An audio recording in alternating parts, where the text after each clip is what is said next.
భూమి కంపించగానే ఆ స్టేర్లన్నీ కూడా మొత్తం భూస్థాపం అయిపోతుంది. ఇంకా భూమి మీద ఎన్ని స్టేర్లు కట్టుకో, దానివల్ల విలువ లేదు. ఈ భూమిలో పేరు కలిగిన జీవితం కలిగిన దానివల్ల కూడా విలువ లేదు.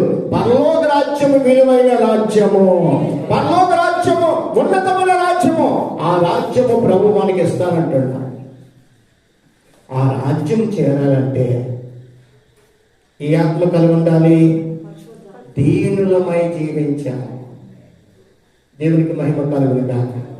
చూడండి, సహవాసములో ఎవరిష్టానుసారంగా వారు మాట్లాడటానికి ఇక్కడ ఉండదు. ఇది ఎవరి సన్నిధి? దేవుని సన్నిధి. దేవుని సన్నిధిలో అందరూ కూడా క్రమం కలిగి నడవడమే ప్రభు కోరుకుంటున్నాడు. క్రమంలో ఏముందో తెలుసండి, గౌరవ ప్రదమైన అనుభవం మనం ఇక్కడ నేర్చుకుంటున్నాం.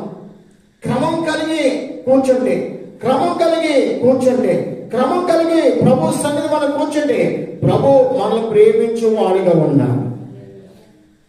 మనం క్రమం కలిగామనుకో, ఆ ఆత్మ, ఈ ఆత్మ ప్రభు మనకు అనుగ్రహం చేసిన ఆత్మ మనల్ని దీనత్వంలోనికి నడిపిస్తుంది. ఎక్కడికంటే అండి దీనత్వం.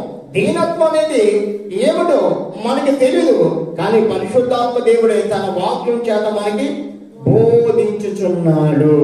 హల్లెలూయా. వాక్యం చేత మనకు బోధిస్తున్నాడు. ఆ 2 దినవృత్తాంతములు, మళ్ళీ ఇక్కడికి వద్దాం. 2 దినవృత్తాంతములు 33 అధ్యాయము 12వ వచనం చదువుకుందాం. 2 దినవృత్తాంతములు 33:12.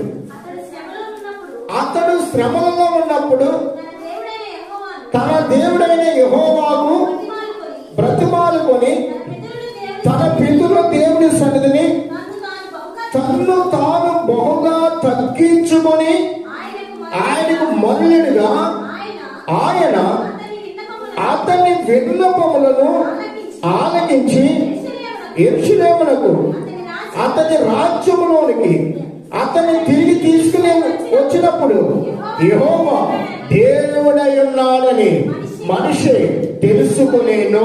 చూడండి, వాక్యం ఎంత విలువైన వాక్యం అంటే 11వ వచనం కూడా మనం చదువుకుందాం. కాబట్టి యెహోవా అష్షూరు రాజ్యంల సైన్యాధిపతులను వారి మీదకి రప్పించెను. మనిషి తప్పించుకుని పోకుండా వాడు అతన్ని పట్టుకొని గొలుసుల్లో బంధించి అతనిని బబులోనుకు తీసుకుని పోయేది. వినండి,